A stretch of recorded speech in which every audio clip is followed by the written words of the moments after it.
Introduction.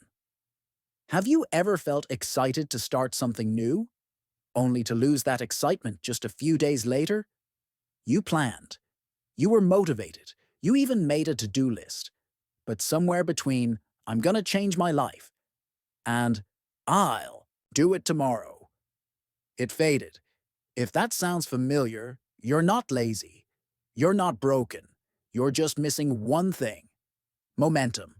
The truth most people never realize. Success doesn't come from starting big. It comes from not stopping small. Momentum is the quiet, invisible engine behind every success story you've ever admired. From athletes, artists, creators, entrepreneurs, to everyday people who reinvented themselves. It's the reason some people keep showing up, even when they don't feel like it. It's the reason some people grow faster, recover quicker, and get more done in a week than others do in a year.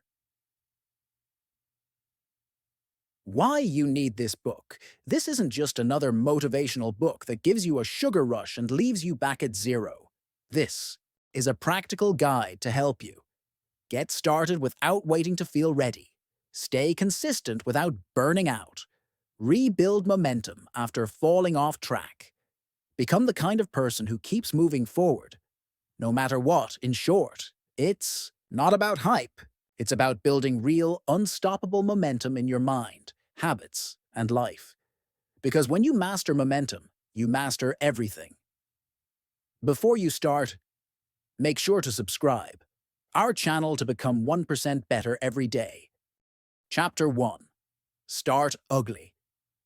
Have you ever delayed starting something because it didn't feel ready yet? You kept researching, planning, thinking, overthinking, telling yourself, "Just a little more prep, and then I'll start." Weeks go by, months even, and you're still stuck at zero. This is what I call the perfect start trap. It's the silent killer of momentum.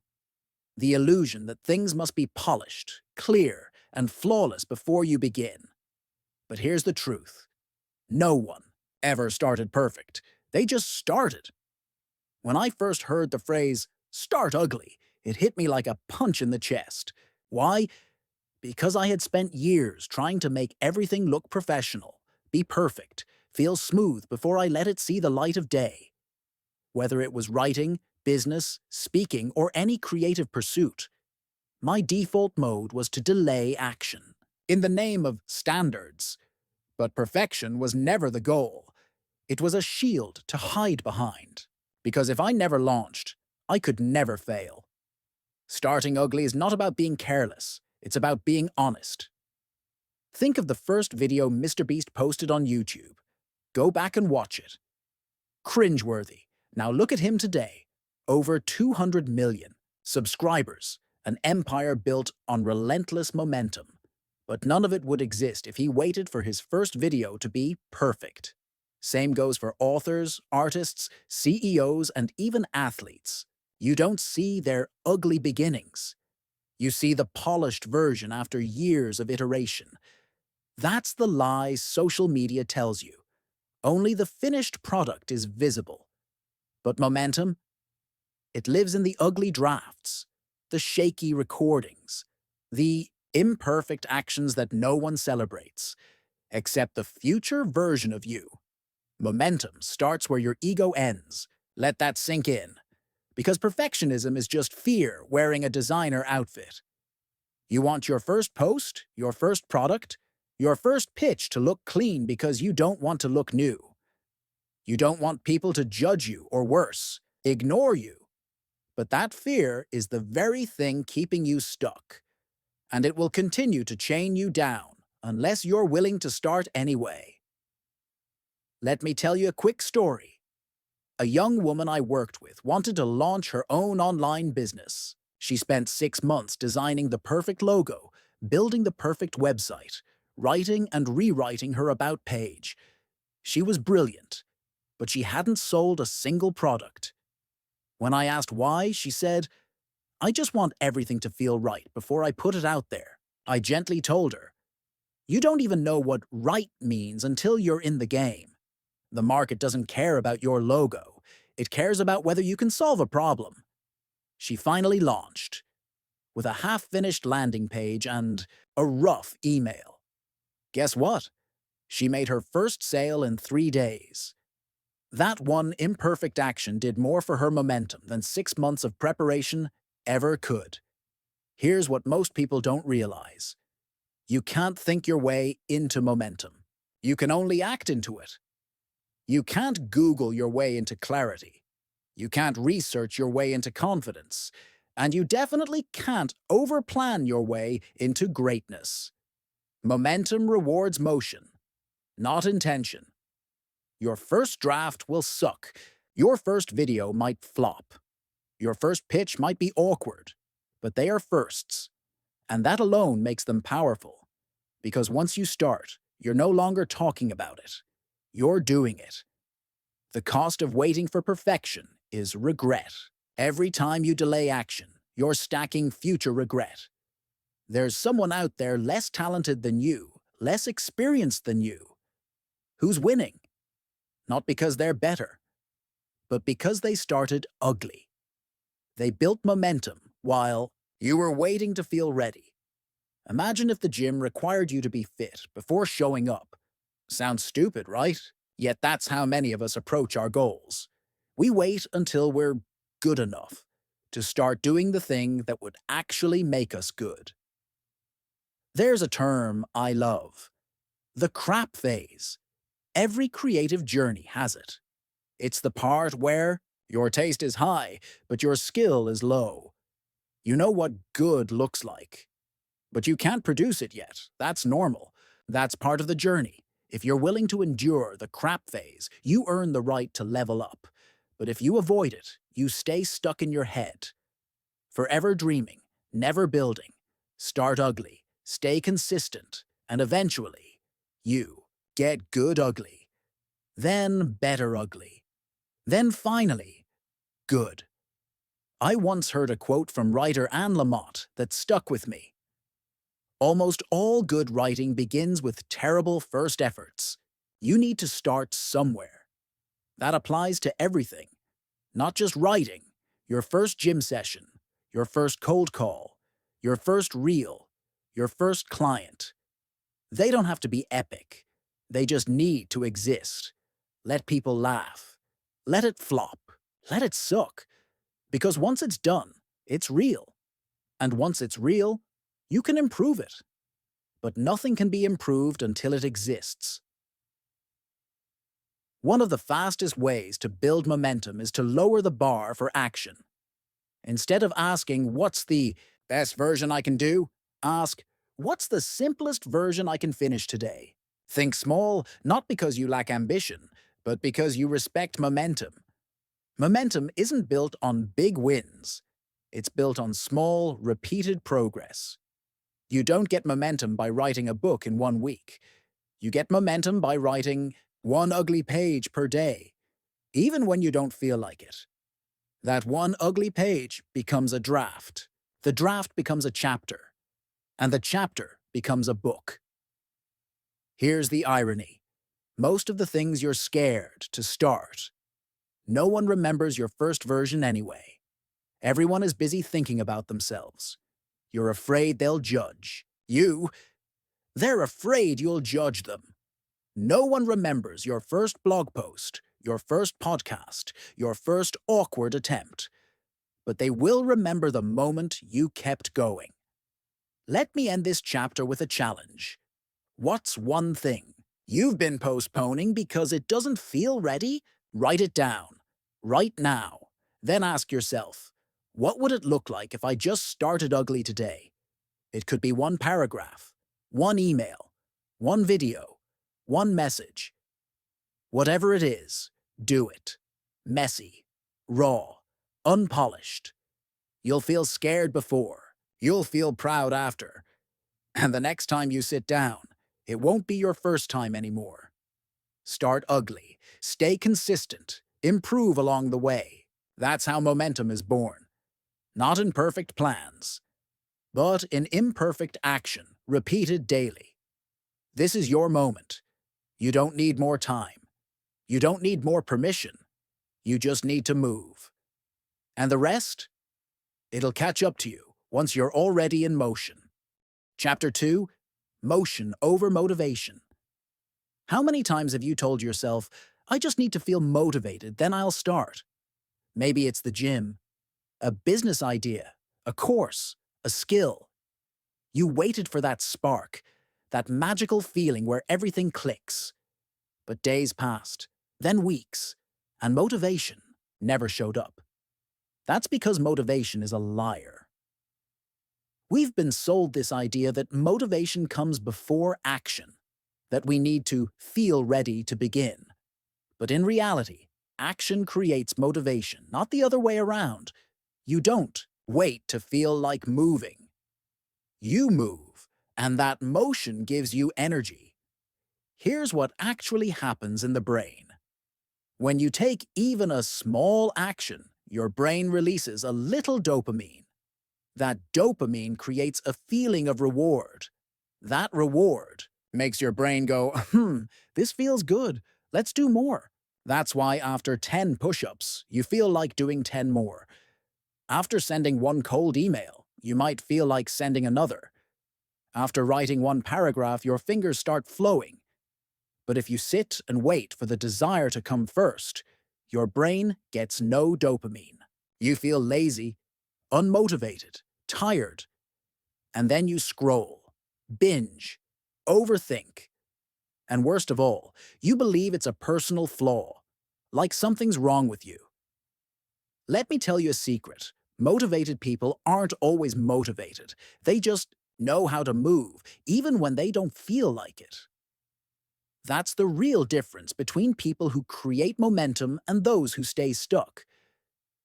They don't have magic energy, they just don't wait for motivation to show up.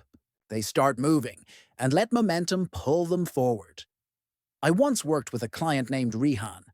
He wanted to become a freelance writer but said, I'm not motivated to write every day. I asked, do you brush your teeth every day? He laughed. Of course. That's automatic. Exactly. You don't wait to feel inspired to brush your teeth. You just do it. You've built the habit through repetition. Now imagine if you could treat your goals the same way. Motion first, feeling later. Let's talk about Newton's first law. An object at rest stays at rest. An object in motion stays in motion. That's not just physics. That's psychology. When you're sitting on the couch doing nothing, you tend to stay there. When you're moving, doing, building, you tend to keep going. That's why the hardest part is always the start, just like pushing a heavy car. The first shove takes real effort, but once the wheels turn, you can almost push it with one hand. Same goes for your habits, your projects, your business. It all starts with overcoming inertia. Once you do, the rest becomes easier than you expected. Here's the trap most people fall into. They wait for a perfect environment before they begin. I'll write when I'm inspired. I'll launch when I have free time. I'll exercise when I feel more energy. But none of that works, because it puts your success in the hands of your feelings, which are inconsistent, unstable, and influenced by 100 invisible factors every day. If you let your emotions decide your actions, you will live a life of delay. Winners flip the script. They let action shape their emotions, not the other way around. I had a friend named Afsana who wanted to start a YouTube channel. She waited 8 months to feel motivated enough to post her first video. One day, I challenged her to make a video. In the next 10 minutes, no script, no plan. Just press record and speak for 2 minutes. She did it. Was it perfect? No. Was she proud? Not really. But you know what happened? The next day, she posted again, and again, and again. 3 months later, she had a small audience and consistent growth. She didn't become motivated before she started. She became motivated because she started. Tiny action is the cure for heavy resistance. Most of the time, we don't need to do everything. We just need to start small. Your brain doesn't need a 5-hour marathon session. It needs a 5-minute win. Set a timer for 10 minutes. Work on the thing you've been avoiding, not to finish it, just to get in motion. You'll be amazed at how often you continue far beyond those 10 minutes. Not because you forced yourself, but because motion activates your focus, energy, and motivation. Let me give you an example from my own life. There are days when I don't feel like writing at all. I stare at the blank screen. I yawn. I get distracted. But then I tell myself, just write one ugly paragraph. Just one. Doesn't matter how bad it is. I type something, anything. And then something shifts. That one bad paragraph opens the door. Suddenly I'm writing 2, then 3. And before I know it, I've written 2,000 words. All because I moved first. If I had waited for motivation, I'd have written nothing. This doesn't just apply to work. It applies to health, relationships, learning, and life itself. You want to get fit? Don't wait to feel excited. Put on your shoes. Walk 5 minutes. That's motion. You want to learn English? Don't wait until you're confident. Open YouTube. Watch one video. Try repeating one line. That's motion. You want to start a business? Don't wait for a full plan. Message one person. Build one ugly landing page. That's motion. Over time, the act of doing becomes its own source of motivation. You don't need a fire inside.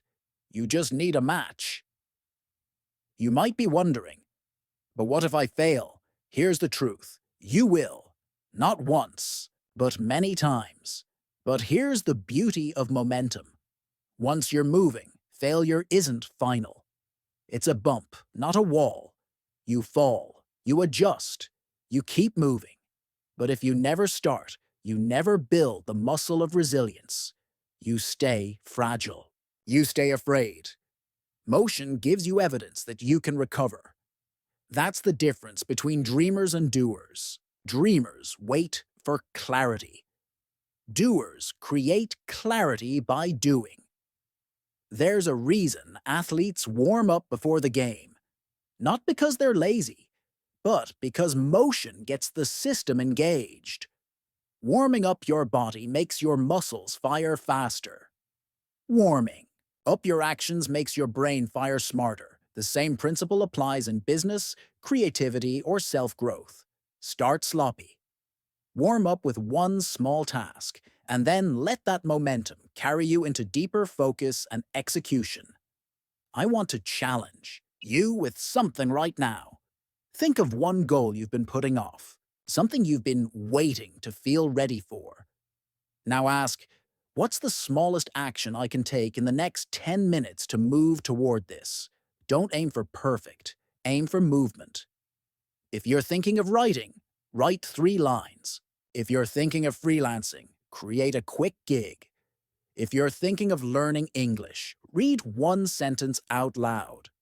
If you're thinking of improving yourself, stand up, stretch, breathe. That's it. That's motion. And once you move, you'll notice something surprising. You don't feel stuck anymore. Motion is freedom. Waiting is prison. The person who moves, even badly, is more powerful than the person who plans endlessly. This is how momentum is built.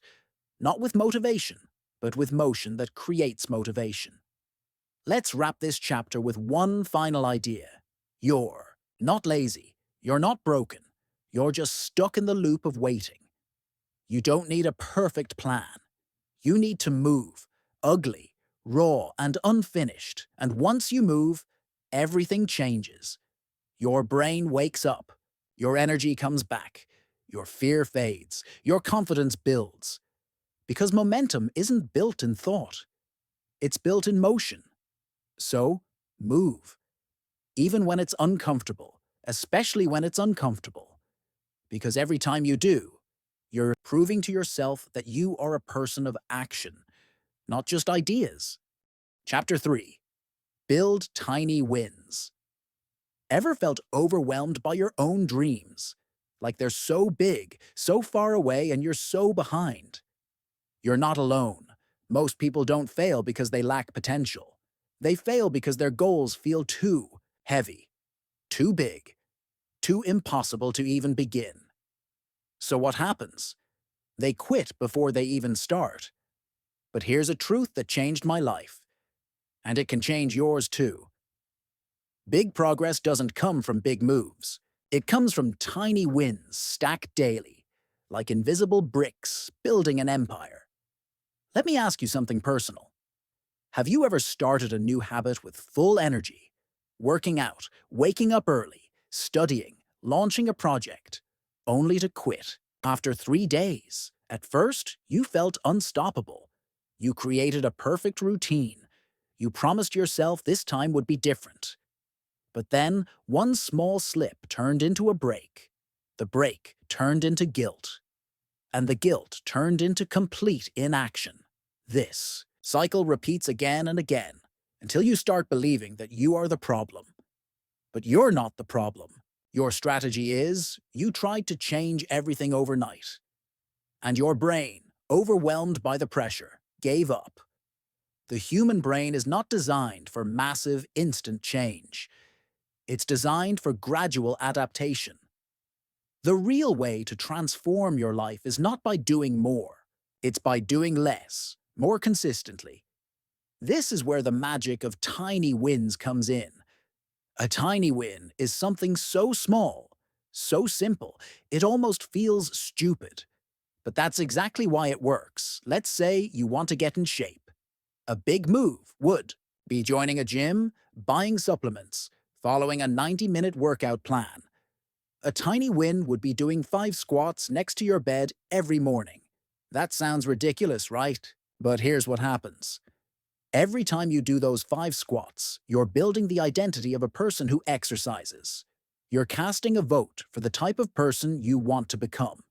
And that identity shift, slow, subtle, consistent, compounds, like interest. After a week, you might start doing 10 squats, then a few push-ups. Then you walk more, eat better.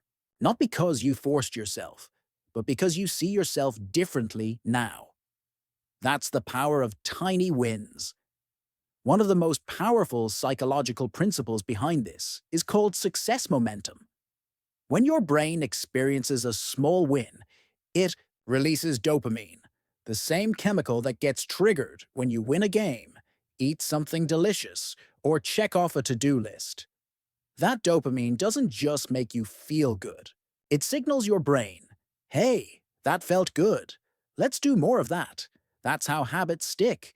Not by discipline, by consistent reward. Every time you complete a tiny win, your brain rewires itself to associate that action with success. It becomes easier to repeat. Then it becomes automatic. Then it becomes who you are. Let's talk about Arif. He was an introverted guy who wanted to start freelancing but felt overwhelmed by everything. Learning skills, creating a portfolio, finding clients. So he did nothing for months.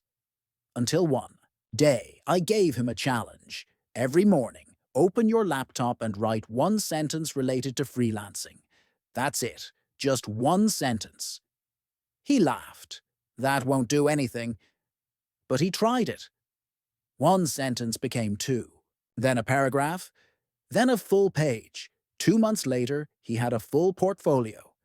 3 months later, his first client. Arif didn't get success because of one massive action. He got success because he showed up for tiny wins every day, even when they felt meaningless at the time. The truth is, life rewards consistency more than intensity. Anyone can go hard for a few days, but winners show up in small ways every single day. That's why Olympic athletes start with years of micro-training. That's why top CEOs read 10 pages a day, not 10 books a week. That's why writers become great by writing 200 words daily, not by waiting to feel inspired for a 10,000-word masterpiece. Greatness is just a pile of tiny wins stacked together. One of the reasons people avoid small actions is because they feel too small to matter. You read one page of a book. Did it change your life? No. You eat one healthy meal. Did you lose weight? No. You save 100 taka. Did you become rich? No. So your brain says, this doesn't matter. Let's skip it. But here's the truth. You must tattoo inside your mind. Nothing happens at first. Then everything happens at once. Change is invisible until it becomes undeniable. You don't notice the 1% gain today, but 1% every day for a year makes you 37 times better. That's not motivation. That's math. I'll share a story from my early writing days. When I started, I wasn't a good writer. I didn't have followers. I had no idea how to grow online. But I gave myself one rule: write 100 words a day, no matter what. Some days, those 100 words were terrible. Other days, they turned into 1,000, but I never broke the chain. After 3 months, my writing improved. After 6 months, people started reading and sharing. After a year, I had income, clients, freedom, and it all started with one tiny win per day. This isn't about just building habits. This is about building a new identity. You're not trying to run. You're trying to become a runner. You're not trying to write. You're trying to become a writer. You're not trying to speak English. You're trying to become a confident speaker. That identity isn't built in one day. It's built in daily votes. Every tiny action, every small win, every 5-minute session. Your actions are always teaching your brain who you are. So the question is, what identity are your daily actions building? There's a powerful tool called habit stacking, the idea that you attach your new tiny habit to an existing habit. Like this: after you brush your teeth, you say one sentence in English. After you drink tea, you do 5 jumping jacks. After you lock your door, you write down one idea. That way, your brain doesn't have to remember the new habit. It just flows into it naturally. And when you succeed in that micro-action, it creates a loop. The loop becomes rhythm. The rhythm becomes momentum. The momentum becomes your new life. Let me share what most successful people never say out loud. They don't rely on motivation. They rely on systems of small wins that keep them moving even when life is chaotic. When they're tired, they still read one page. When they're sad, they still show up for 5 minutes. When they're busy, they still do something tiny that keeps the fire alive. You don't need to be perfect. You just need to keep showing up. Tiny, but steady. You know what's more powerful than doing something great once? Doing something small 100 times. Because small wins build trust in yourself. Most people don't trust their own goals anymore. Why? Because they've broken too many promises to themselves. Every time you say, I'll start tomorrow, and don't. Every time you say, I'll wake up early, and snooze. Every time you say, I'll learn English, and skip. You lose a little more trust in yourself. Tiny wins are how you rebuild it. You say you'll do something small, and you do it. Your brain goes, hey, we keep our word now. That's where confidence starts, not in the mirror, not in motivation, but in tiny wins kept consistently. Here's the final lesson. The world doesn't need you to be perfect. It just needs you to be present, to show up, to keep your promises to yourself in tiny ways. You want to build a business? Start with 10 minutes daily research. You want to improve your English? Start with 5 new words a day. You want to change your life? Start with waking up 10 minutes earlier. Don't let the size of your goal kill your desire to start. Shrink the goal. Keep the commitment. Build the streak.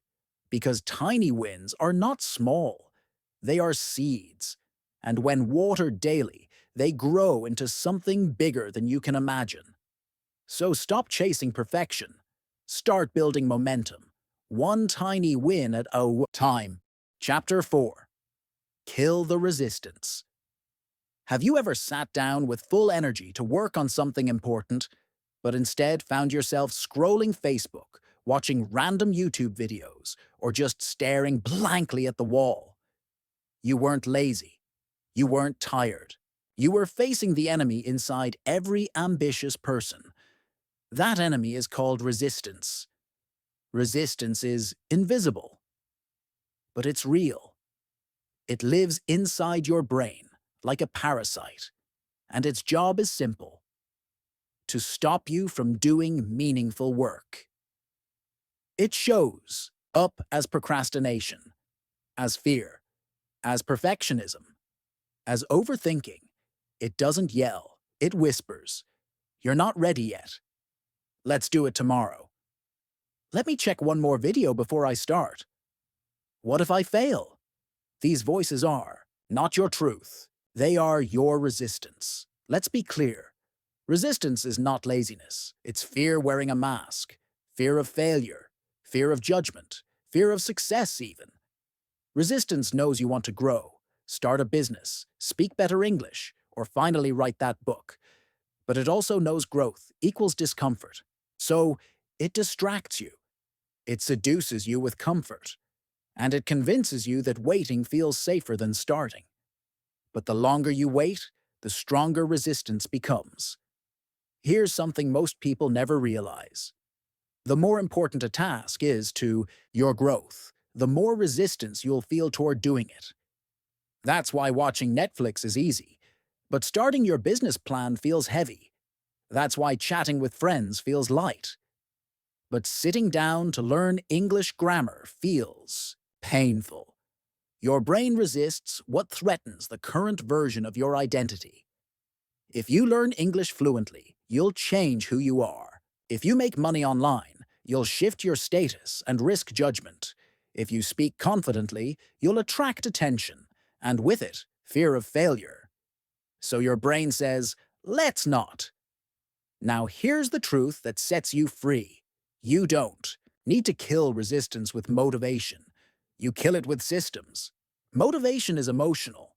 Systems are structural. Motivation says, I'll wait until I feel ready.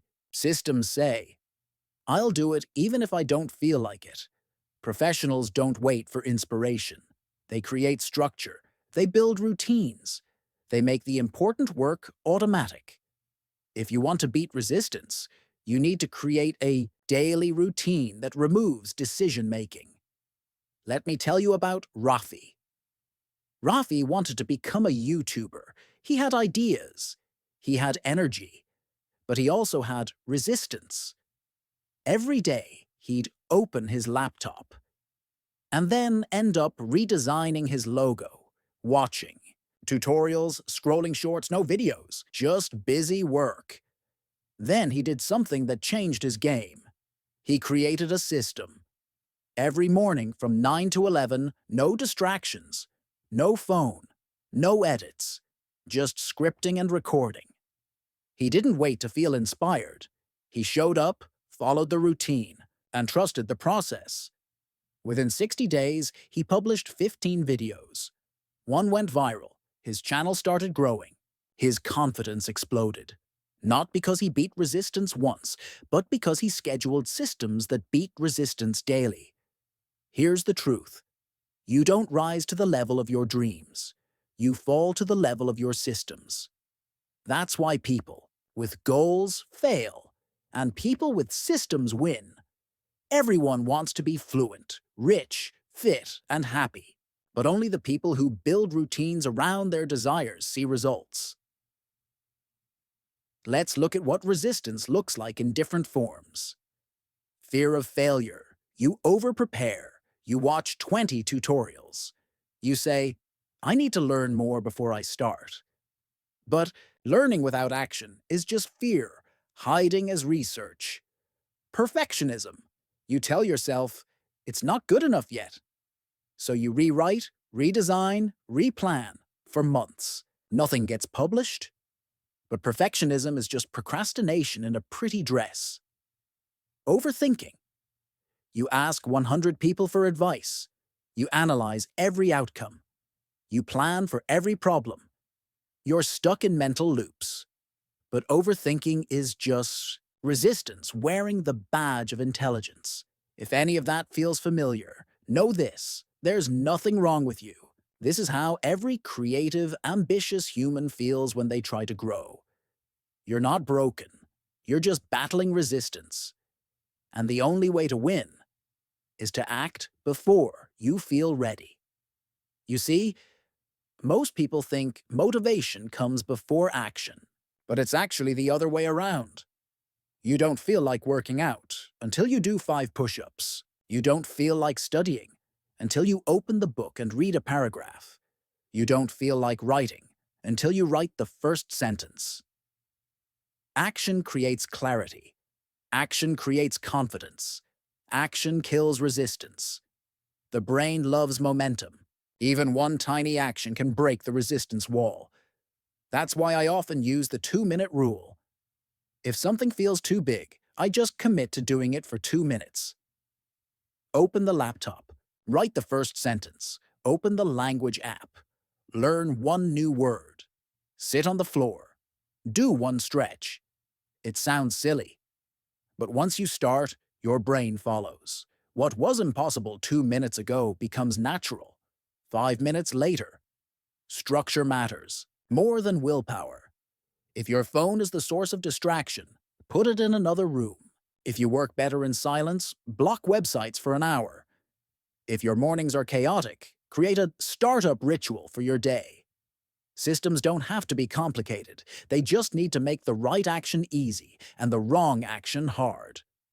Want to speak English every day? Schedule a 5-minute call with a friend. Want to learn marketing? Block 20 minutes after lunch to watch one focused lesson. Want to build a business? Create a no-phone zone between 7 to 9 p.m. Don't rely on your energy. Build a system that protects your focus. I'll give you one of the most powerful systems I personally use. Accountability loops. When resistance feels strong, I make it public. Tell someone what I'll do, and by when. This could be as simple as messaging a friend. I'm going to write 200 words today. I'll send it to you by 9 p.m. Now resistance has no place to hide, because there's external pressure. A real deadline, a real person expecting results. Suddenly, you stop negotiating with your feelings and start honoring your commitments. This one system alone can 10x your productivity. Here's something else you must internalize. You are not your thoughts. Just because your brain says you're not good enough doesn't mean it's true. That's just resistance speaking. You don't need to fight it. You just need to recognize it and act anyway. Most people wait for their feelings to change before they act. But the truth is, action changes feelings. When you act, you feel proud. When you act, you feel confident. When you act, you feel powerful. So don't wait to feel good. Start. And the good feelings will follow. There's a book called The War of Art by Stephen Pressfield. It teaches that every creator, writer, builder, or learner faces resistance daily, even professionals, especially professionals. But what makes them different is not that they've killed resistance forever. It's that they show up despite resistance. They don't wait to feel fearless. They act while being afraid, and in doing so, the fear loses its grip. So if you want to speak better English, start your dream business, become a content creator. Don't wait for the fear to go away. Move forward with fear in your pocket. That's how real growth happens. Let's break this down into something brutally simple. Resistance wants you to pause. Your job is to act. Even if the action is tiny, it counts. Systems beat willpower. Routine beats emotion. Momentum beats fear. You don't have to be perfect. You just have to keep moving. And every time you move forward, you build a stronger version of yourself. Remember this, the resistance never leaves, but you get stronger. It used to stop you for weeks. Now it might slow you down for 5 minutes. That's progress. Every time you act, you teach your brain. I don't work for fear. Fear works for me. That mindset alone can make you unstoppable. In the next chapter, we'll explore how small improvements, just 1% a day, can completely shift your life over time. But for now, let this idea sink in. You don't need to feel ready. You don't need to be confident. You don't even need to know the full path. You just need to act before resistance takes the wheel. Because once you act, resistance dies, and your real self comes alive. Chapter 5. Lock in the Loop. We've already talked about killing resistance. We've learned how to break the inner walls that keep us stuck. But that's only half the battle. Starting is powerful, but if you want long-term results, starting isn't enough. You need to lock yourself into a cycle where progress becomes automatic, where momentum turns into a loop you don't even need to think about. Think about brushing your teeth. You don't need motivation. You don't need to watch a video. You just do it. It's locked into your daily system. What if your business growth habits, your English learning, your daily writing or gym sessions could feel that automatic? That's the power of locking in the loop. Let's start with a truth most people ignore. Progress is not linear, it's exponential. But only if you stay in motion long enough. Most people quit before they feel the rewards. They go to the gyms for a week, don't see abs, and give up. They write content for 2 weeks, don't get likes, and quit. They speak English for 10 days, feel awkward, and stop. But here's what they never realize. Every action you take builds invisible momentum. It's not wasted, it's stored. And one day, it releases like a slingshot. That's why you must stay in the loop. Let me introduce you to one of the most powerful ideas in habit formation, the feedback loop. Every time you take a small action, it gives you a small result. That small result gives you a small emotional reward, maybe a compliment, a like, a tiny win. That reward motivates you to take the action again. This creates a loop. It looks like this: action, result, reward, repeat. The more you repeat this loop, the stronger the behavior becomes. Eventually, the habit locks in. You don't need to push yourself. You're pulled by momentum. This is what high performers across the world do. They don't rely on motivation. They build self-reinforcing loops that keep them going, even when life gets messy. Let's look at some real-life examples. Suppose you're trying to improve your English speaking.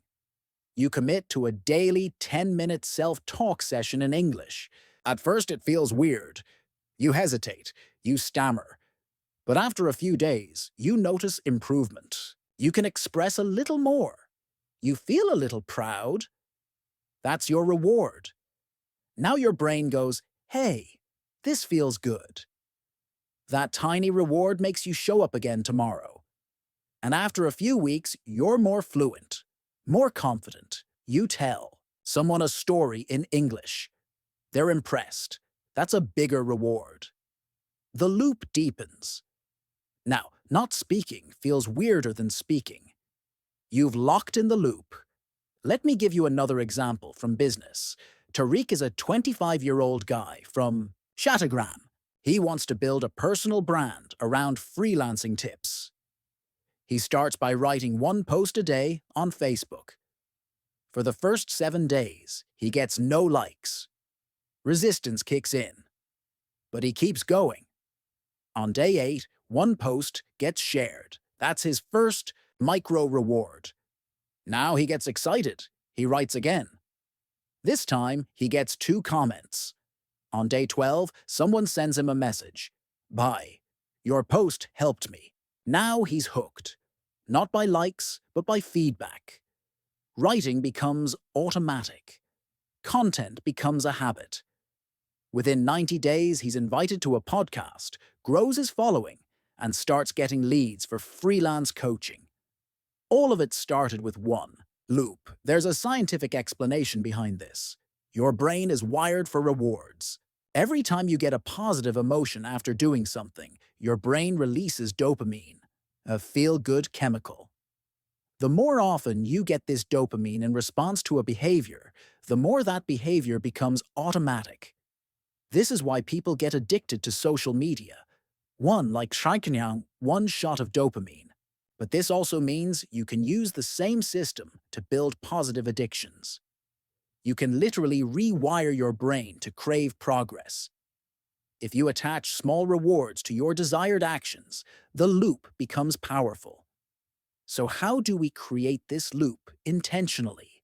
Step 1 is designing the environment where the loop can survive. You can't build a feedback loop in chaos. You need to set up systems, cues, and triggers that make the first action easy. Want to work out every day? Keep your shoes beside your bed. Want to write daily? Keep your laptop on the table and open a blank doc the night before. The simpler the setup, the easier it is to start. And once you start, the loop kicks in. Step 2 is tracking progress. Most people give up because they don't see results. But the truth is, progress is always happening. You're just not measuring it. If you track your actions, not just outcomes, you'll stay in motion longer. Let's say you're trying to become fluent in English. Don't track fluency, track consistency. Mark an X on your calendar every day you practice. After 10 days, you'll see a chain. Now your brain goes, I don't want to break the chain. This is the don't break the streak method, used by top performers like Jerry Seinfeld. The longer your streak, the stronger your identity becomes. You're no longer someone who wants to speak English. You're someone who does it daily. That's identity shift. That's how loops become permanent.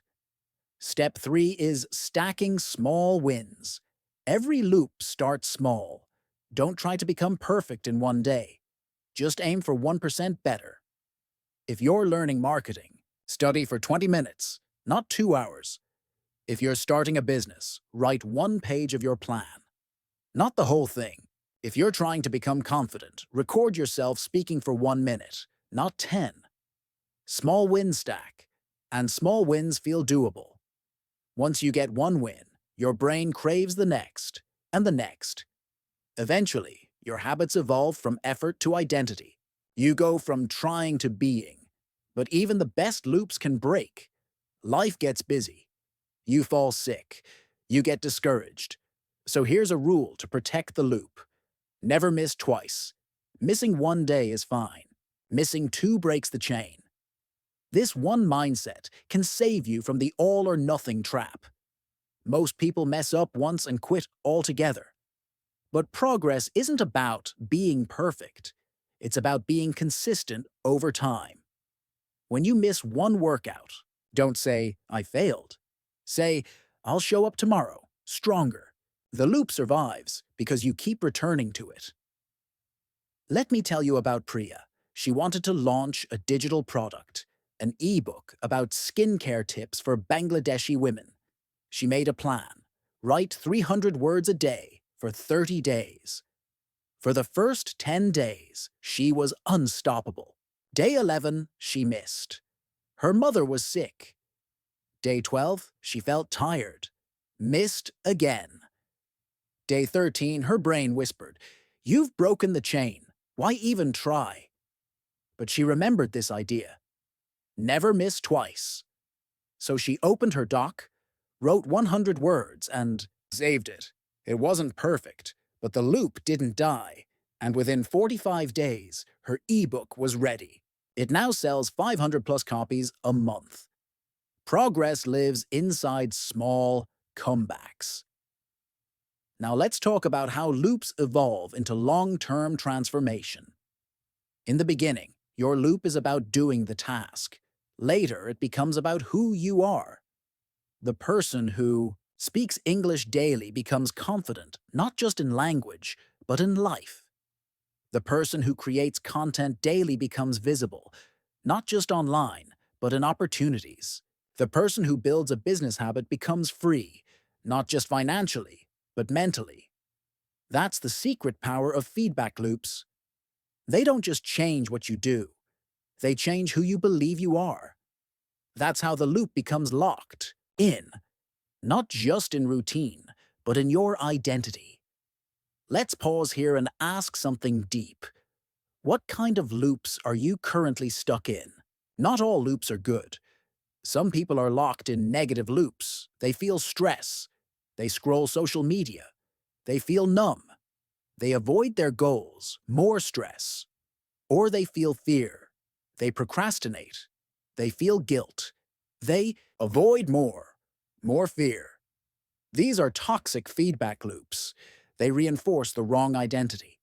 But the good news? You can break any negative loop by interrupting the pattern and inserting a tiny new action. You don't need to escape the loop instantly. You just need to redirect it.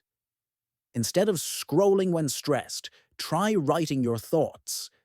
Instead of avoiding tasks, just open the file. Instead of eating junk when bored, drink water. Tiny changes lead to loop disruption. Disruption leads to rewiring. Rewiring leads to a new you. So what's the ultimate lesson here? You don't need to force transformation with big changes. You just need to create one strong loop and let it pull you forward. That loop could be a 5-minute English self-talk, a daily tweet about your niche, a 15-minute focused learning session, a journal page every night. Pick one loop. Make it easy. Repeat it daily. Track it. Reward yourself. Protect it. Soon, the loop will carry you, faster than motivation ever could. We often underestimate the power of small actions repeated consistently. If you improve by just 1% a day, you become 37x better in a year. That's not a motivational quote. That's math. 1.01, 365, 3778. That's the power of the loop. You don't need to be perfect. You just need to stay in motion. Lock the loop. Protect it. Repeat, and watch your life transform. Quietly at first, then all at once. Aeneas. Next chapter, we'll go even deeper. You'll learn how to anchor your progress to your core values and identity, so you don't just chase goals, but become the person who naturally attracts those goals. But for now, remember this. Discipline is not a punishment. It's a feedback loop. Once it's locked in, it becomes the most freeing thing you've ever experienced. Welcome to the loop. Chapter 6. Master the boring. Success isn't always sexy. It doesn't come wrapped in adrenaline-pumping excitement or flashy milestones. In fact, more often than not, real progress is quietly made in the trenches of repetition, in the boring, mundane, ordinary routines that most people ignore or quit. That's the paradox. The most extraordinary results come from doing the most unextraordinary things consistently. Take a moment and think about the people you admire. The world-class athletes, best-selling authors, highly productive entrepreneurs. What do they all have in common? Is it their talent? Yes, but talent alone isn't the full story. Is it motivation? Maybe, but motivation fades. The real common thread is their discipline to repeat the same foundational practices every single day, even when it gets painfully boring. There's a myth in our culture that greatness is built on inspiration, but inspiration is fleeting. It's like lightning. It may strike once, but it can't be counted on. What you need is rhythm, structure, consistency. Boredom is not your enemy. It's your ally. Boredom shows up right when you're about to level up. And most people retreat. The champions, they lean in. Let's zoom into the lives of top performers. Serena Williams didn't become a tennis legend by hitting different types of shots every day just for fun. She practiced the same serve thousands of times until her body could deliver it without thought. Stephen King writes every single mornings. Even on holidays, he doesn't wait for inspiration. He creates it through repetition. Kobe Bryant was known for doing the same drills every morning at 5 a.m., even after winning championships. He knew mastery didn't come from novelty. It came from nailing the basics repeatedly. So why do we resist boredom? Because our brains are wired for novelty. The dopamine reward system craves newness. We want to feel progress quickly. We want to see the results immediately. When we don't, we assume something's broken. But the truth is, the boring path is often the right path. And progress is happening invisibly beneath the surface. Imagine a bamboo tree. For the first few years, it barely grows above the ground. But underground, it's developing a massive root system. Then suddenly, in the 5th year, it shoots up 90 feet in just a few weeks. That's what mastery looks like. You're building roots when nothing seems to be happening. Most people give up during this invisible phase. They start a habit, like going to the gym, learning a language, building a side business, and stop after 2 weeks because it feels repetitive and dull. But success doesn't reward excitement. It rewards patience. Let's talk about habits. A habit is, by nature, boring. It's something you repeat so often that it becomes automatic. Brushing your teeth, tying your shoes, making your bed. They're all boring, but they serve a purpose. The trick is to build habits that align with your long-term goals and to stick with them even when they feel monotonous. Here's the powerful truth. The boring stuff is where the transformation happens. Writing 1 page a day may not feel like much, but after a year, you have a 365-page book. Saving just a small amount of money each day might feel pointless, but over time, it builds wealth. Reading 10 pages daily might seem trivial, but after a few months, you've read multiple books. The key is showing up, especially when you don't feel like it. Embracing boredom is a mental muscle. You need to train yourself to stay focused even when the work isn't exciting. This isn't just about grit. It's about identity. Ask yourself, what kind of person do I want to become? If the answer is someone who is consistent, disciplined, and excellent, then you must practice being that person daily. Even in the dull moments, this is also where emotional maturity comes in. Children chase after fun. Adults understand the value of repetition.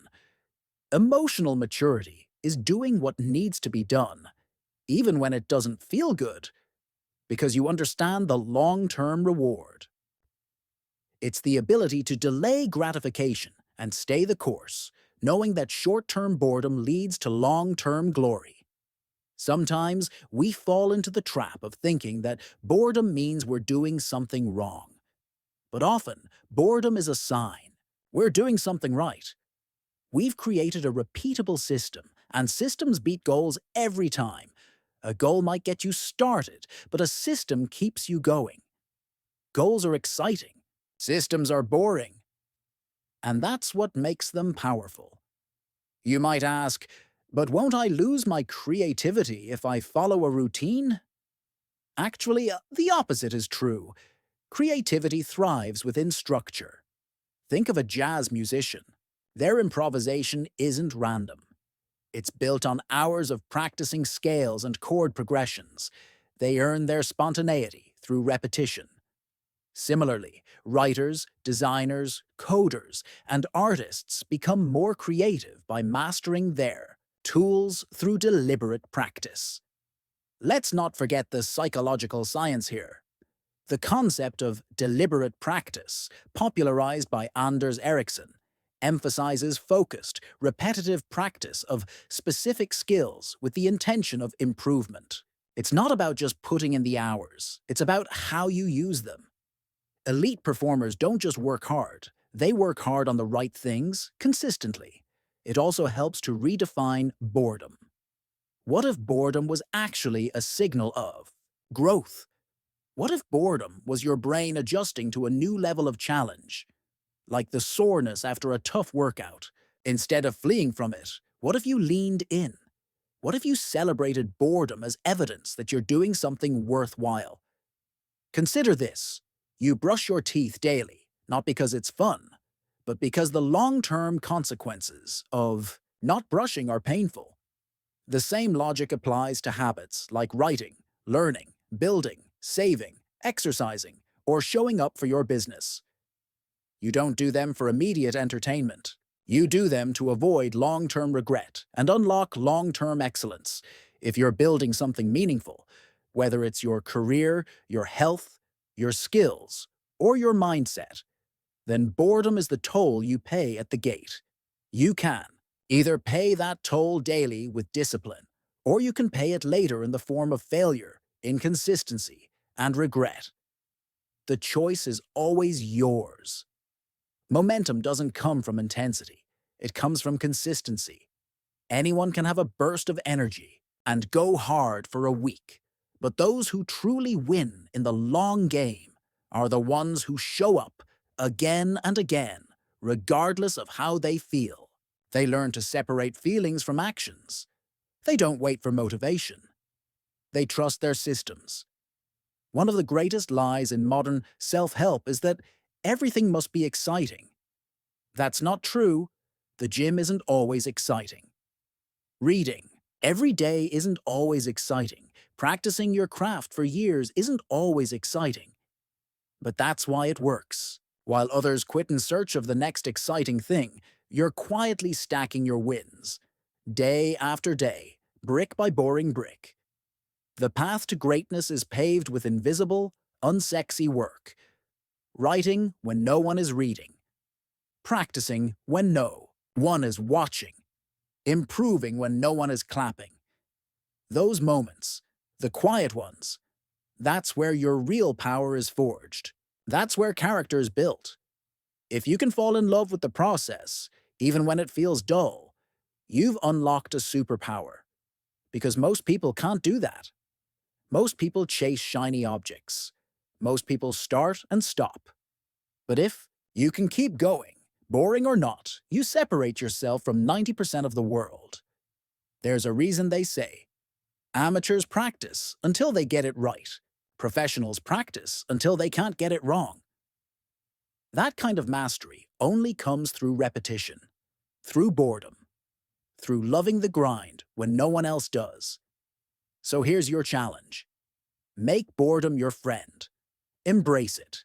Look forward to it. Build systems that are so simple, so repeatable, that they run even when your mood doesn't. Learn to show up every day, do the work, and trust that the results will come. Because they will. Slowly at first, then all at once.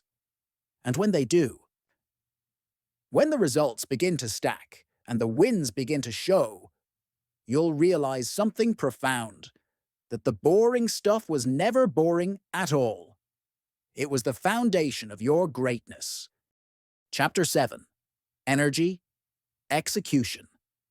We often hear that time is the most valuable resource, yet if you dig deeper, you'll find something even more precious. Energy. Time is fixed. Everybody gets the same 24 hours a day. But energy fluctuates wildly.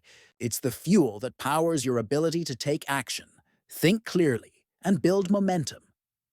Without enough energy, all the time in the world won't get you far.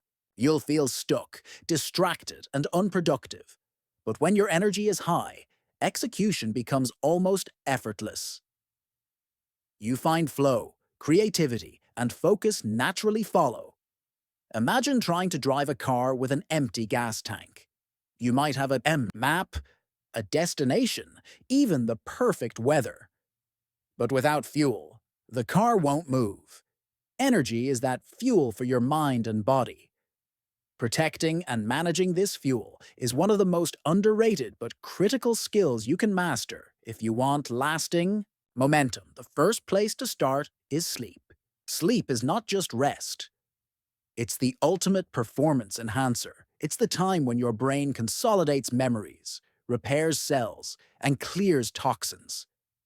Yet many of us treat sleep as disposable, sacrificing it for extra work or late-night hustles. This is a fatal mistake if you want to build momentum. Scientific studies show that lack of sleep impacts cognitive function, emotional regulation, and decision-making. When you're sleep-deprived, your brain's prefrontal cortex, the part responsible for self-control, focus, and planning, doesn't work properly. That's why when you skip sleep, you're more likely to procrastinate, make poor choices, and lose motivation. Even one night of bad sleep can lower your productivity drastically the next day. But the benefits of good sleep go beyond just preventing burnout. People who consistently get enough quality sleep experience better creativity, faster learning, and higher energy levels. They can sustain effort longer without feeling mentally drained. If momentum is about continuous progress, sleep is the foundation that keeps your engine running smoothly. Next, let's talk about food. Food is literally the fuel your body and brain run on. Yet many people treat eating as a rushed second thought. They grab whatever is convenient, often processed or sugary foods, and wonder why they feel sluggish or unfocused. The truth is that what you eat directly impacts your energy levels and mental clarity. When you consume balanced meals with the right mix of macronutrients, proteins, healthy fats, and complex carbohydrates, you create stable energy that lasts for hours. Avoiding sugar crashes and energy spikes means your mind can focus longer and your mood stays steady.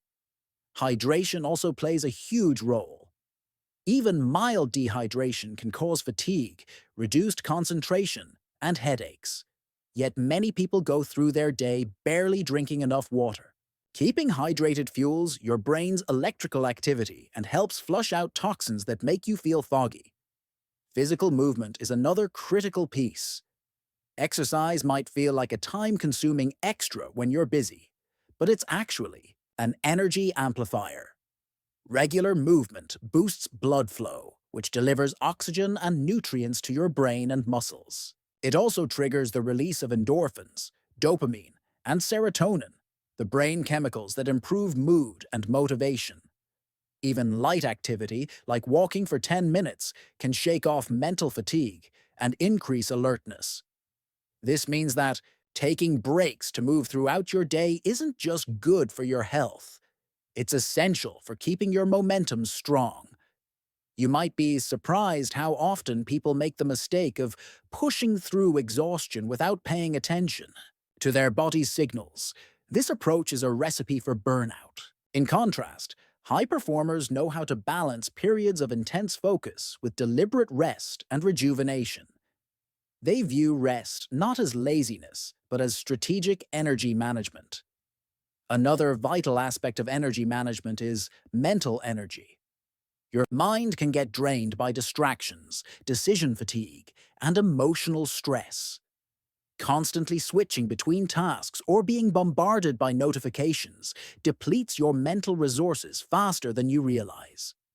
This is why managing your environment, minimizing interruptions, batching tasks, and prioritizing deep work is essential for preserving mental energy. Emotional energy also matters. Stress, anxiety, and negative self-talk are energy vampires. They sap your motivation and cloud your focus. Building resilience through mindfulness, meditation, or journaling helps regulate your emotions and keep your mental fuel tank full. 1. Key insight about energy management is that it's more important to manage energy than time. Most people plan their days around hours and minutes, how many tasks they can squeeze into a schedule, without considering how much energy each task requires or drains. This leads to days filled with constant activity, but little real progress, because the energy needed for high-impact work isn't available.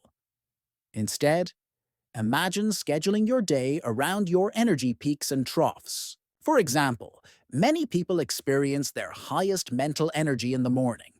By reserving that time for your most important, challenging work, you leverage your peak energy for maximum execution. Then, during lower energy periods, you handle less demanding tasks or take restorative breaks. This approach not only maximizes productivity, but also protects your momentum by preventing crashes. It's like pacing yourself in a race. You don't want to sprint hard at the start and collapse before the finish line. The connection between energy and execution also highlights why hustle culture is misleading.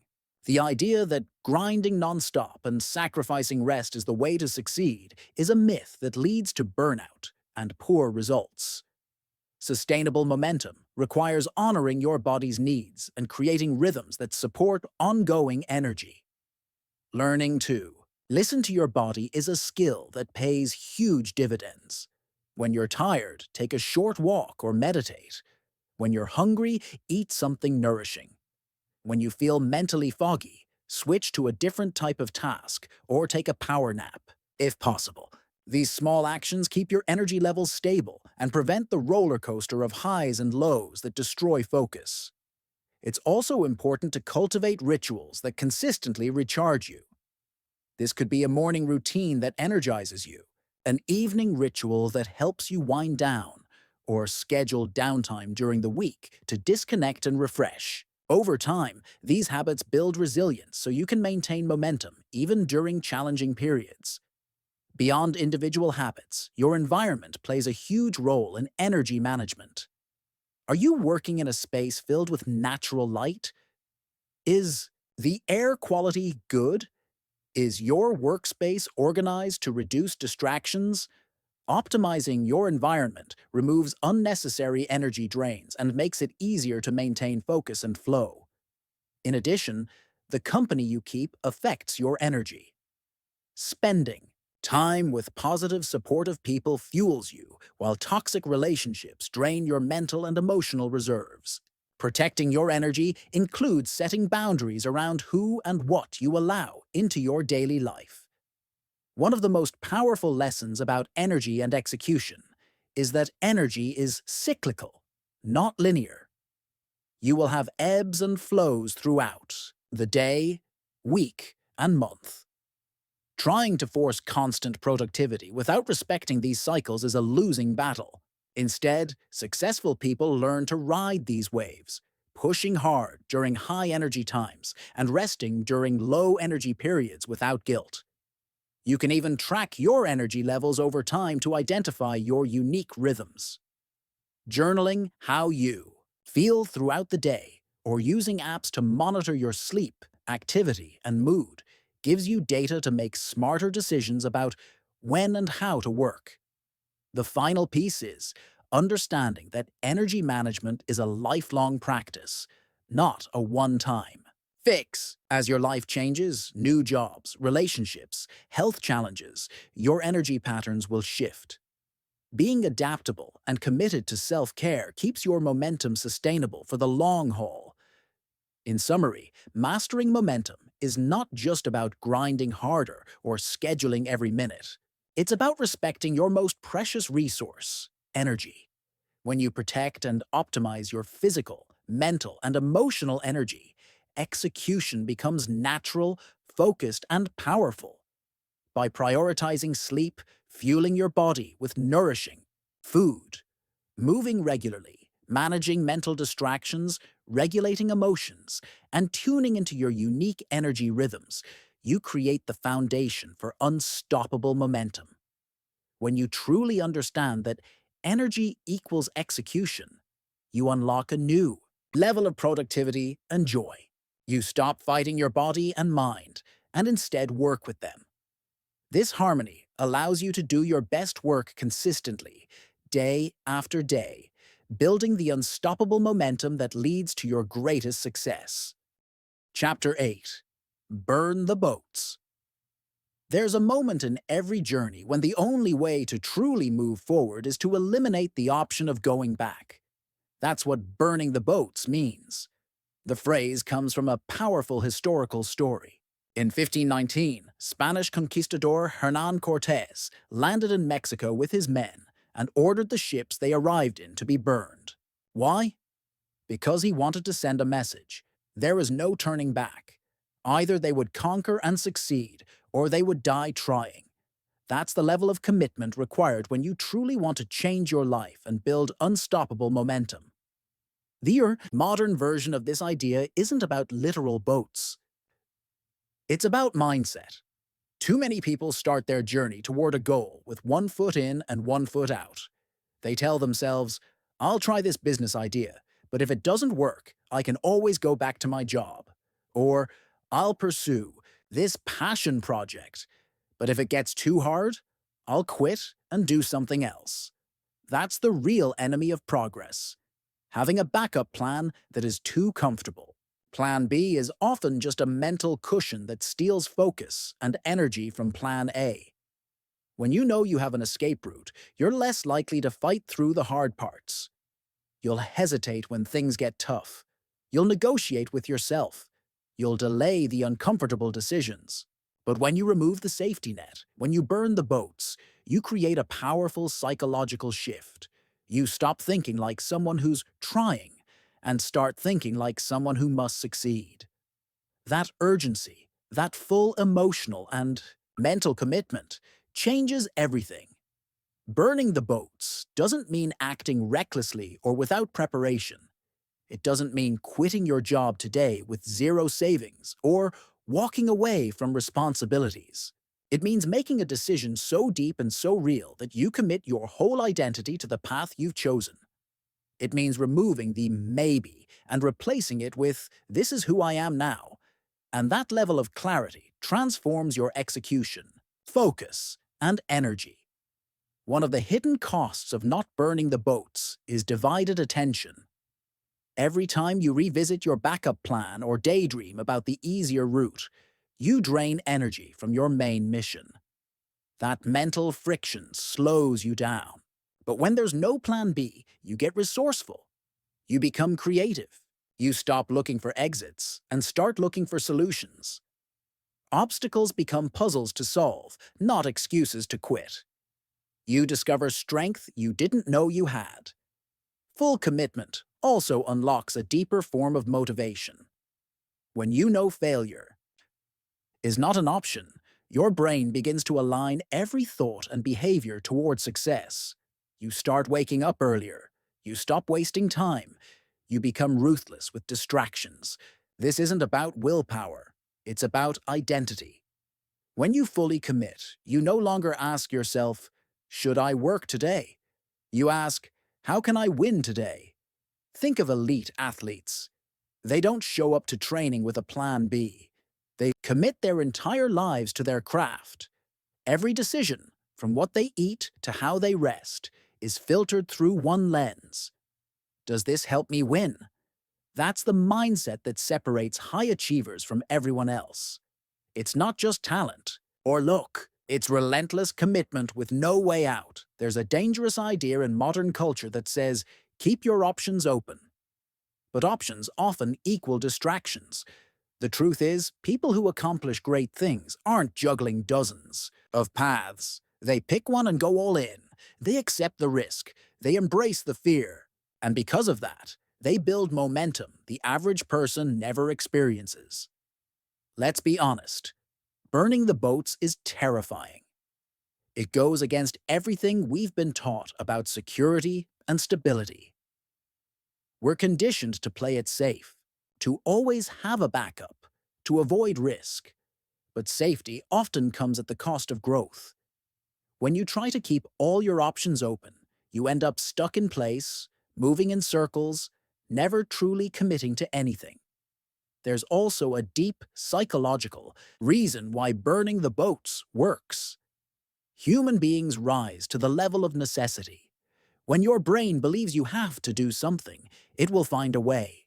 But when you tell yourself it's optional, it becomes negotiable. And negotiable goals rarely get done. High performers don't rely on inspiration or motivation. They engineer necessity into their lives. They burn the boats so they have no other choice but to grow, adapt, and execute. You've probably experienced this already. Think about the times in your life when your back was against the wall, when you had no time left, no extra money, no backup. You probably performed better than you ever thought possible. You became resourceful. You made things happen. That's the energy of total commitment. The question is, why wait for a crisis to activate that level of focus? Why not choose it on purpose? Burning the boats isn't just about starting. It's about removing the comfort zones that hold you back at every stage. You can burn the boats in small ways too, by canceling the Netflix subscription that's wasting your evenings, by telling your friends you're no longer drinking so they hold you accountable, by deleting the dating apps so you focus on becoming the kind of person you want to attract. Every time you remove an escape route, you strengthen your resolve. People often ask, but what if I fail? That's the fear that stops most people from burning the boats. But here's the truth. Failure is a part of growth. What you really need to ask is, what kind of person will I become if I fully commit? Even if your initial plan doesn't work, the person you become through full commitment will open new doors you can't even imagine right now. Half-hearted effort never creates breakthroughs, but full immersion transforms you. Another way to burn the boats is to make your goals public. When you tell people what you're doing, especially those who respect you, it creates social pressure to follow through. It's scary, but it works. Accountability creates urgency. It's no longer just an internal desire. Now you have to show up because others are watching. You feel a stronger sense of ownership. You can also burn the boats by investing money in your goals. Pay for the course. Hire the coach. Put skin in the game. When you invest, you care more. You pay attention. You execute. Free information is everywhere, but transformation rarely happens until you commit your resources. Full commitment doesn't mean you'll always have the answers. In fact, you won't. But it means you'll find them. It means you stop asking, is this possible? And start asking, how do I make this work? That shift in mindset is powerful. It moves you from passive dreaming to active problem solving. There's a saying that goes, if you want to take the island, burn the boats. The island could be anything for you. Financial freedom, a business, health, a relationship, a calling. But the boats, they're your excuses, your comfort zones, your someday thinking. Burn them. Not recklessly, but intentionally. Burn them because you believe in the life you're trying to build more than you fear the unknown. Momentum is born in those moments of total commitment. When you stop flirting with your goals and start marrying them. When you stop dipping your toe in and finally dive headfirst. That's when things start to shift. The universe begins to meet you with unexpected support. You start seeing opportunities you were blind to before. You move with a different kind of energy, decisive, focused, bold. One of the most inspiring examples of this comes from the world of entrepreneurship. Many successful founders talk about the moment they finally went all in. For some, it was quitting their job. For others, it was selling their possessions to fund their dream. And in almost every case, that total commitment triggered massive momentum. Not because the conditions were perfect, but because their mind was made up. They were all in. And that's when things started to happen. Burning the boats is scary, but the alternative is often worse. Regret, living with the question, what if I had gone all in, is one of the most painful experiences a person can carry. You don't want to reach the end of your life wondering what you could have achieved if you had just committed. You don't want to die with your best work still inside you. Burning the boats isn't about never adjusting your path. Sometimes your first plan will fail. That's okay. The point isn't stubbornness, it's commitment. You might pivot, you might re-strategize, but you won't retreat. You won't go back to comfort and complacency. You've burned the boats. There's only forward. So take an honest look at your life. Where are the boats you need to burn? What are the backup plans that are draining your energy and dividing your focus? What's the decision you've been avoiding because it feels too risky, but you know in your heart it's time? Burning the boats isn't a one-time event. It's a way of life. It's choosing every day to recommit to your vision, to show up fully, to eliminate excuses, and to bet on yourself with no way out. It's not easy, but it's worth it. Because when you remove your exit routes, you find your real power. Chapter 9. Rebuild after crashing. Momentum isn't a straight line. That's a hard truth many people ignore when they begin any ambitious journey. Whether you're building a business, writing a book, changing your habits, or chasing a dream, you will crash. Maybe not once, maybe multiple times. You'll lose steam, you'll burn out, you'll feel lost. And the worst part? You'll probably feel ashamed when it happens. Like you failed. Like you were never cut out for this. But that's the lie. The truth is, crashing is not the opposite of progress. It's a part of it. Most people think momentum is built through constant motion.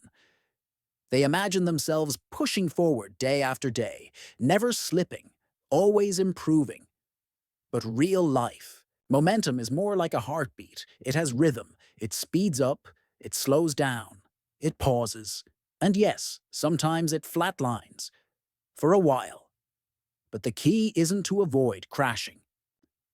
It's to learn how to rebuild quickly and gracefully without drowning in guilt or giving up altogether. Let's first talk about why we crash. Burnout, overwhelm, fear, perfectionism, external chaos. It all adds up. Sometimes we take on too much too fast. Sometimes we're chasing goals that don't actually align with our true desires, so our motivation quietly dies. Other times, life just hits hard. A breakup, a health issue, a financial blow, or even just mental exhaustion. These crashes are not signs of weakness. They are signs that you're human. The difference between those who keep rising and those who stay stuck isn't that one group avoids crashing. It's that one group knows how to come back. Rebuilding momentum starts with a mindset shift. Instead of beating yourself up for slowing down, honor the fact that you started in the first place. That's already a big deal. Most people never start. They just dream. You had the courage to take action. And that courage doesn't vanish just because you hit a wall. In fact, your ability to restart after crashing is often the truest test of your commitment and resilience. One of the biggest mistakes people make after crashing is waiting for motivation to return before they act. They say things like, "I just don't feel inspired anymore," or "I'm waiting to feel ready again." But that day rarely comes. Motivation doesn't rescue you. Action does. Small steps rebuild momentum. When your engine dies, you don't wait for it to start on its own. You turn the key, again and again, if needed. You crank the wheel. You don't need to be perfect. You just need to move. Start small. Ridiculously small.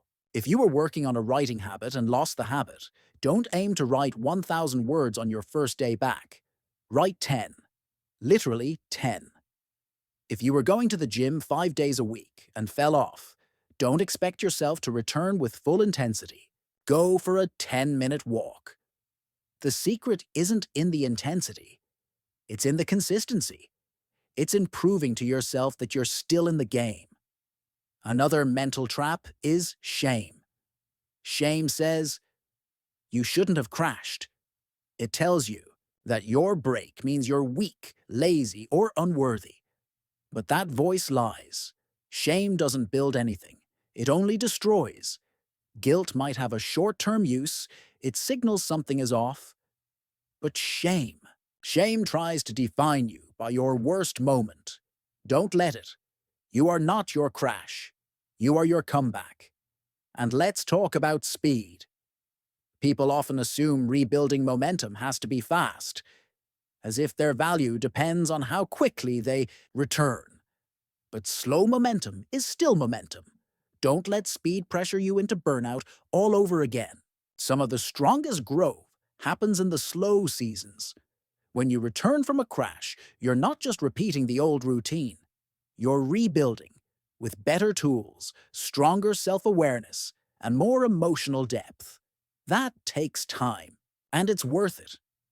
In fact, many of the greatest breakthroughs happen after a crash. Why? Because crashing forces reflection. It strips away the noise and reveals what truly matters. It shows you where your systems failed, where your expectations were unrealistic, and where you need deeper alignment. If you use your crash well, you won't just return. You'll return wiser. Think of professional athletes. Even at the top of their game, they crash, physically and mentally. They go through slumps, injuries, self-doubt. But they also have systems to recover. Coaches, therapists, nutrition, routine. They don't just expect themselves to power through indefinitely. They plan for the crash. And when it comes, they rebuild, intentionally. You can do the same. Rebuilding after a crash starts with compassion. Speak to yourself like you would a friend. Would you shame your best friend for burning out? No. You'd listen. You'd encourage. You'd remind them of their worth. Do that for yourself. The voice in your head matters. It sets the tone for your return. Then, clarify what broke. Don't just jump back in blindly. Ask, what led to the crash? Was I overcommitted? Was I chasing something that no longer felt meaningful? Was I ignoring rest, nutrition, or relationships? Was I stuck in comparison? Understanding the root of the crash helps prevent repeat cycles, and it allows you to rebuild with more sustainability. Next, define what success looks like. Now, not what it looked like 3 months ago when you were operating at full capacity. Today is a new version of you. Honor that. Set smaller, more grounded targets. Maybe for now, success just means showing up. Maybe it means writing for 5 minutes, doing one workout, making one sales call, reading one page. You don't need to conquer the world on day one. You just need to return. Also, detach from the fantasy that rebuilding will feel amazing right away. Often the first few steps feel awkward and uncomfortable. That's normal. Your brain is out of rhythm. But don't misinterpret that discomfort as a sign to quit. It's just resistance. And resistance always shows up before momentum does. If you expect it, you won't be thrown off by it. There's also a need to reframe your identity. After a crash, many people think, maybe I'm not who I thought I was. That hurts. But it's also a chance to upgrade. You can use the crash to ask, who do I want to become now? Maybe the old version of you was too rigid, too image-driven, too perfectionist. The rebuild is a chance to let go of that and adopt a new identity. Someone who is flexible, self-compassionate, and focused on process, not performance. Another powerful tool is to return to your why. Why did you begin this journey in the first place? What was the original fire? Sometimes we crash because we lose sight of the deeper reason we started. Reconnecting with your why gives meaning to the restart. It turns the climb back into something sacred. This isn't just about momentum, it's about purpose. Let me tell you a secret. People don't admire perfection. They admire resilience. They respect those who fall and rise again. That's the story that inspires. That's the story you're writing right now. You're in the messy middle. And how you choose to respond, that's what defines your strength. If you're a creator, an entrepreneur, a dreamer, You need to normalize the crash. Expect it. Plan for it. Build a life that makes space for recovery. You're not a machine. You're a living, breathing human. And the real magic isn't in avoiding burnout. It's in recovering from it better each time. You can even use the crash as a reset button, a chance to reassess what truly matters, a chance to prune the unnecessary and focus on the essential, a chance to ask hard but important questions. Is the pace I was moving at sustainable? Was I chasing growth at the expense of health or joy? Was I trying to prove something instead of enjoying the process? Use the crash to realign with your deeper values. Don't underestimate the power of environment either. After a crash, it helps to change your space, clean your desk, go outside, rearrange your routine. New surroundings can help signal to your brain that this is a new chapter. Small environmental shifts create emotional energy, and emotional energy fuels behavior. Community also matters. When you're in a crash, isolation is the enemy. Talk to someone. Share what you're feeling. Get support. Let people remind you of your worth. You don't need to be strong alone. Even the most successful people have teams, friends, therapists, and coaches. Don't suffer in silence. One of the best habits you can build is a restart ritual, a simple, repeatable action you take every time you crash. Maybe it's a journal entry. Maybe it's a walk while listening to your favorite playlist. Maybe it's rereading a powerful quote or revisiting a piece of work that made you proud. This ritual becomes your personal switch. From shame to action, from stuck to forward. Remember, your crash doesn't erase your progress. You still own everything you learned. Every step, every failure, every small win. It all still counts. Your momentum isn't gone. It's just sleeping. And with the right mindset, you can wake it up again. Most importantly, forgive yourself. You're allowed to pause. You're allowed to fall. You're allowed to be human. What matters most is that you rebuild, that you choose to return again and again with courage and humility. Because the people who win in the long run aren't the ones who never crash. They're the ones who never quit. Chapter 10. Identity Momentum. You can build habits. You can create systems. You can stack wins. But until you become the kind of person who keeps going, it's all temporary. Momentum that lasts isn't built on hacks or hype. It's built on identity. The final form of momentum is not something you do. It's something you are. Let that sink in. True, unshakable momentum comes from seeing yourself as the kind of person who simply doesn't stop. Most people chase results.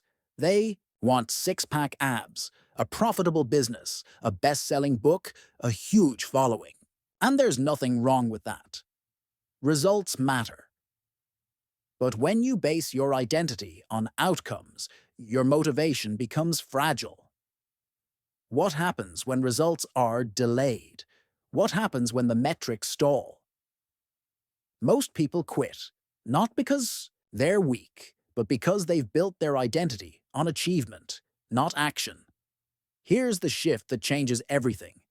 Instead of saying, I want to have momentum, say, I want to be momentum. This is the final unlock. This is where the game changes. Not just for a few months, but for life. Let's get practical. Every time you take action, you cast a vote for the type of person you believe you are. You run a mile. That's a vote for I'm an athlete. You write a page. That's a vote for I'm a writer. You help someone. That's a vote for I'm generous. These votes build your identity over time, not through big declarations, but through repeated behaviors. But here's where most people go wrong. They wait for confidence before action. They say, once I feel like a writer, I'll start writing. But the brain doesn't work that way. Confidence doesn't create action. Action creates confidence. And consistent action shapes your self-image. Want to become someone who never stops? Start doing what that kind of person would do, even if it feels unnatural at first. Think of momentum, like gravity. At first, it feels light. You can float away from it. But as you repeat actions, day after day, gravity gets stronger. The identity gets heavier. Eventually, it's harder to not take action, because the behavior has become who you are. This is where the most successful people operate. They're not negotiating with themselves every day. They're not waking up, wondering if they feel like showing up. They don't ask, should I write today? Should I work out? Should I show up for my goals? It's not even a question, because the answer has become automatic. It's who they are. But how do you get there? It starts with language. Stop saying things like, I'm trying to write more, or I'm working on being consistent. That language keeps your identity in limbo. Start saying, I'm a writer, I'm consistent, I'm the kind of person who shows up. At first, it may feel like a lie. That's okay. Identity always feels like fiction at the beginning, but the more you act in alignment with it, the more it becomes fact. Imagine two people trying to quit smoking. The first one says, no thanks, I'm trying to quit. The second says, no thanks, I'm not a smoker. Which one do you think succeeds? The first is focused on behavior. The second is anchored in identity. One is effort. The other is embodiment. Let's take this deeper. Most people operate with a hidden identity script. A quiet, unspoken belief about who they are. I'm not disciplined. I'm not good with money. I'm not consistent. These aren't facts. These are stories. Stories shaped by past experiences, other people's opinions, and old failures. But here's the liberating truth. Identities can be rewritten. Yes, you've been inconsistent in the past, but that doesn't mean you're an inconsistent person. It just means you haven't practiced consistency long enough. Identities are not tattoos, they're blueprints. You can revise them, you can build new ones, but it takes conscious effort, especially in the beginning. This is why small wins matter so much. Every time you follow through, even in the tiniest way, you reinforce a new story. It's not about size, it's about evidence. You're collecting proof that you're someone who does the thing. You don't need to run a marathon to become a runner. You need to run today. 1 block, 1 mile. That's enough to cast a vote. Over time, these votes compound. You start to see yourself differently. Your language changes. Your behavior follows. And momentum stops being something you chase. It becomes something you carry. Now let's address the resistance. Every time you try to shift your identity, your brain will fight back. It wants comfort. It wants familiarity. It doesn't want change. So it throws thoughts at you like, who do you think you are? Or, you've failed before, this won't last. That voice isn't the truth. It's just your nervous system trying to keep you safe. But safety isn't the goal. Growth is. To overcome this, you have to build emotional resilience. You have to expect resistance and act anyway. The moment you wait for permission or perfect clarity, you lose momentum. The way forward is always through action, even messy, imperfect, tiny action. Let me share something personal. When I started writing every day, I didn't feel like a writer. I had no audience, no confidence, just a Google Doc and a commitment. For weeks it felt pointless. But one day, something shifted.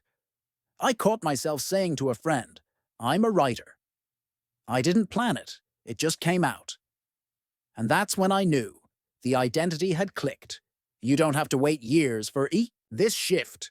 It can happen in weeks, even days, but only if you act your way into it. Identity follows behavior, not the other way around. Another trap people fall into is tying their identity to outcomes. I'm only a good entrepreneur if I'm making money. I'm only a good artist if people like my work.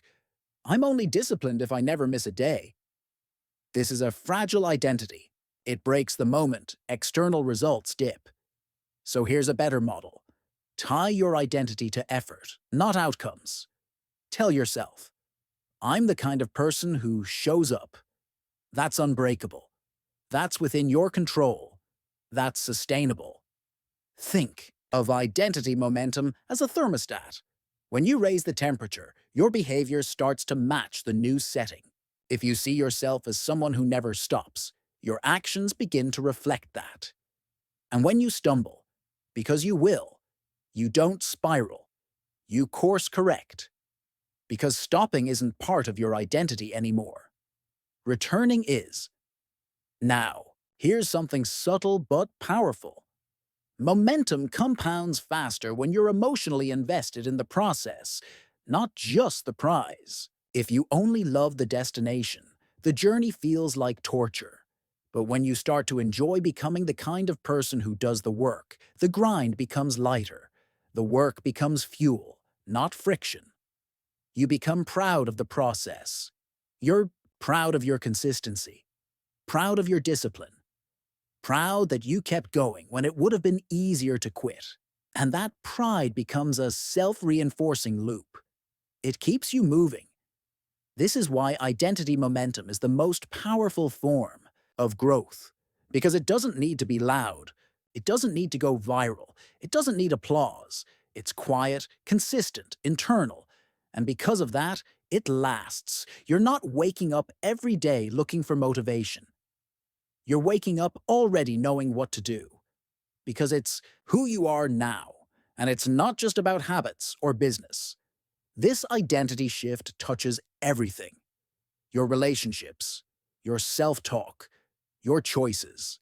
When you become the kind of person who doesn't stop, you bring that energy into your friendships, your health, your finances, your creativity. It multiplies. Let's end with this. The goal isn't perfection. The goal is progress as identity. You can still fall. You can still rest. You can still fail. But at your core, you carry this belief. I always come back. I keep going. That's who I am. You don't have to fight for momentum anymore, because momentum is now who you are.